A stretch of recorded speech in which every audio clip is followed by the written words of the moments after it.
బొమ్మూరు గ్రామ పంచాయతీ వద్ద నిర్వహించిన ఇది మంచి ప్రభుత్వం కార్యక్రమంలో రూరల్ ఎమ్మెల్యే గోరంట్ల బుచ్చయ్య చౌదరి పాల్గొన్నారు.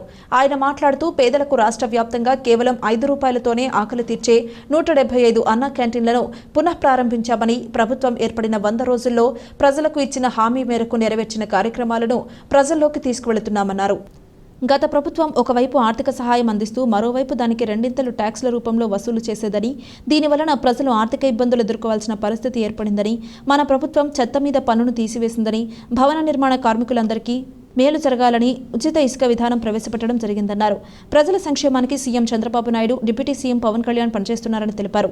మండల తెదేపా మత్స్యేటి ప్రసాద్, కామిని భాస్కర్, కామిని ప్రసాద్ చౌదరి, భీమరాశెట్టి రమేష్, పీలా తనూజ, రాయుడు సునీల్, పితానిరాజు, నడిగట్ల కామేష్, పలివెల సత్యనారాయణ, మురడాపు రాంబాబు, కోటిపల్లి అంబులు, పేట వీరలక్ష్మి, రాయుడు అలేఖ్య, కంచర్ల వెంకటలక్ష్మి, శీలం నాగరాజు, చిట్టూరి రమణ, అనంతరపు గోపి, సోమన రాధాకృష్ణ, సోమన శాంతి, మంత్రి సురేష్, సాంబారి సతీష్, జగిలింగి దుర్గా, అంగర కృష్ణ, సురేష్, అడ్డాల శ్రీను, యార్లగడ్డ సునీల్, కోట్ల దుర్గా, వరదల శ్రీను, చంటి సత్తార్, సాయి తదితరులు పాల్గొన్నారు.